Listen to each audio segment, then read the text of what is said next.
Il était une fois dans un petit royaume une jeune fille nommée Amina.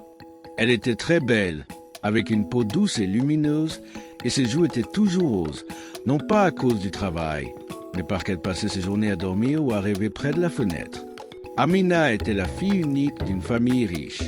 Ses parents l'aimaient beaucoup et lui donnaient tout ce qu'elle voulait. Elle vivait une vie très confortable. Mais Amina était surtout connue pour une chose. Elle était extrêmement paresseuse. Elle ne faisait rien, ou en tout cas, elle ne voulait rien faire. Depuis qu'elle était petite, elle s'était habituée à une vie où tout lui était servi. Pendant que sa mère préparait les repas dans la cuisine, Amina était assise dans un fauteuil confortable à regarder des magazines de mode ou à admirer les dernières tendances vestimentaires sur son téléphone. Si son père lui demandait de l'aide, elle trouvait toujours une excuse. Soit elle était trop fatiguée, soit elle venait de vernir ses ongles et ne voulait pas les abîmer. Lorsqu'il fallait nettoyer la maison, elle disait qu'elle avait mal au dos. Même nourrir le chat ou arroser les plantes semblait trop difficile pour elle. Ses journées se passaient à ne rien faire, allongée sur son lit ou regardant les passants par la fenêtre. Elle rêvait d'une vie encore plus luxueuse où elle n'aurait jamais à bouger. Tout travail lui semblait impossible et elle comptait toujours sur les autres pour faire ce qu'elle ne voulait pas faire. Ses parents, bien qu'ils l'aiment beaucoup, commençaient à s'inquiéter.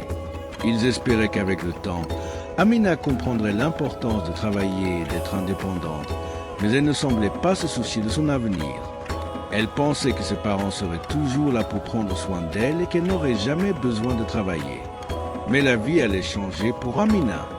À 25 ans, ses parents décidèrent de la laisser vivre seule dans son propre appartement. Ils espéraient que cela l'aiderait à comprendre la valeur du travail et des responsabilités.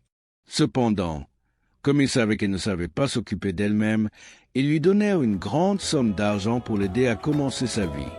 Ils pensaient qu'elle apprendrait à payer ses factures, à faire ses courses et à prendre soin d'elle-même. Mais Amina avait d'autres idées. Plutôt que d'utiliser cet argent pour apprendre à vivre de manière responsable, elle décida de l'utiliser pour éviter encore plus de travail. Elle embaucha une cuisinière au lieu d'apprendre à cuisiner. Elle embaucha une femme de ménage pour ne pas avoir à nettoyer son appartement. Même se coiffer était trop fatigant pour elle, alors elle payait une coiffeuse pour lui brosser les cheveux chaque jour. Très vite, elle vivait une vie de luxe, des journées passées à ne rien faire, des repas servis sur un plateau et des heures passées à se regarder dans le miroir. Chaque soir, elle s'endormait en pensant que le lendemain serait pareil, une vie où elle n'aurait rien à faire. Mais un jour, l'argent qu'elle avait fini par recevoir s'épuisait. Elle réalisa qu'elle était complètement ruinée. Elle n'avait plus assez d'argent pour payer ses domestiques et il partira à un. Bientôt, il ne resta plus personne pour l'aider. Pire encore, elle n'avait plus rien pour elle-même. Elle n'avait aucune compétence et ne voulait pas travailler. Son appartement était vide, presque sans nourriture, et son mode de vie luxueux disparaissait. Assise sur son lit, elle se sentait trop paresseuse pour chercher un emploi. Ses vêtements sales s'amassaient près de son lit, la poussière couvrait le sol et des canettes vides et des emballages traînaient partout. Amina était trop fainéante pour nettoyer son appartement. Alors qu'elle se sentait au plus bas, elle entendit un crieur public qui annonça « La reine organise un grand banquet pour trouver une femme digne et travailleuse pour le prince Jamal. Toutes les jeunes filles gentilles sont invitées. » Amina, excitée, pensa à ce banquet. Elle avait entendu parler de ces soirées où l'on mangeait des plats délicieux et où l'on recevait de beaux cadeaux.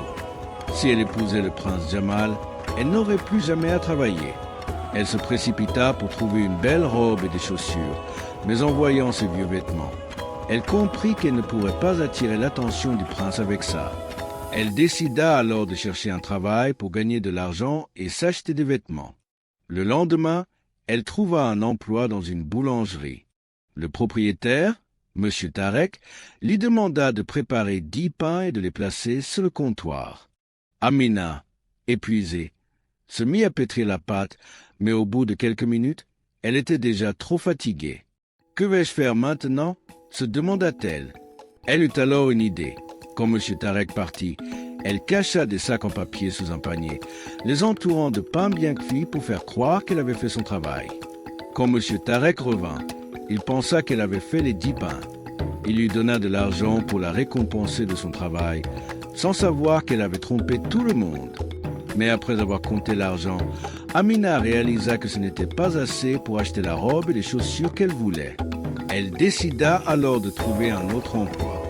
Elle rencontra un vieux marchand de fruits, M. Moussa, et lui demanda si elle pouvait l'aider. Il lui demanda de trier les fruits pourris. Mais Amina, fatiguée, décida de ne pas faire le travail.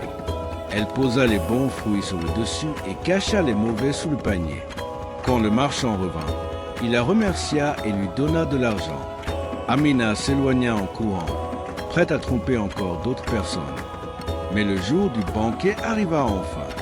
Amina se prépara, impatiente, en pensant que sa beauté suffisait pour conquérir le prince Jamal. Elle arriva au palais, sa robe éclatante attirant tous les regards. Mais à peine avait-elle attiré l'attention du prince Jamal qu'un homme se leva. C'était M. Tarek, le boulanger. Il la désigna et dit « C'est elle, la fille qui a pris de l'argent sans travailler. » Le vieux marchand de fruits se leva aussi et dit « C'est elle, elle m'a trompé en cachant les mauvais fruits sous les bons avant de prendre mon argent. » D'autres commerçants vinrent et racontèrent la même histoire. Amina était rouge de honte. Tout le monde la regardait avec désapprobation. Puis la reine, qui dirigeait le banquet, se leva et dit « Pour être princesse, il ne suffit pas d'être belle. Il faut être honnête et savoir travailler. Amina, tu n'as pas ces qualités. Être princesse, c'est une grande responsabilité, pas juste s'amuser et être paresseuse. » Amina se sentit humiliée et partit en larmes. Elle retourna chez elle, son rêve brisé. En rentrant, sa robe n'était plus belle, elle était froissée, ses chaussures étaient sales. Elle ressentit un profond regret. Elle comprit qu'elle avait trompé tout le monde et que cela l'avait menée à sa chute. Le lendemain, Amina décida de changer. Elle se rendit à la boulangerie et s'excusa auprès de M. Tarek, lui proposant de travailler gratuitement pour réparer ses erreurs. Elle travailla dur, étant pas de nettoyant la boulangerie. M. Tarek, impressionné de son travail, lui donna du pain pour l'aider. Amina alla aussi voir tous les commerçants qu'elle avait trompés et s'excusa. Elle nettoya son appartement, acheta des livres de cuisine et apprit à cuisiner. Petit à petit, elle trouva de nouveaux emplois, économisa de l'argent et comprit la valeur du travail. Les années passèrent et Amina devint connue pour sa gentillesse et son travail acharné. Même si elle n'était pas devenue princesse, elle se construisit une vie qu'elle pouvait être fière de vivre. Et à chaque fois qu'elle pensait céder à la paresse, elle se souvenait du banquet et de la leçon qu'elle avait apprise. Amina avait toujours cru que la beauté et le luxe suffisaient pour mener une vie parfaite. Mais lorsqu'elle perdit tout et chercha à tromper les autres pour s'en sortir, elle apprit une leçon précieuse. Le mensonge et la paresse finissent toujours par être dévoilés. Grâce à son échec humiliant, elle réalisa que seule l'unité et le travail pouvaient lui mettre une vie stable. En acceptant de changer et de faire des efforts, elle se forgea une nouvelle réputation et une vie dont elle pouvait travailler. Leçon à tirer. La vraie valeur d'une personne ne réside pas dans sa beauté ou sa richesse, mais dans son travail, son honnêteté et sa détermination. La paresse et la tricherie peuvent offrir un succès temporaire, mais elles finissent toujours par mener à la honte et à l'échec. Seuls l'effort sincère et la persévérance permettent de bâtir un avenir solide et respectable.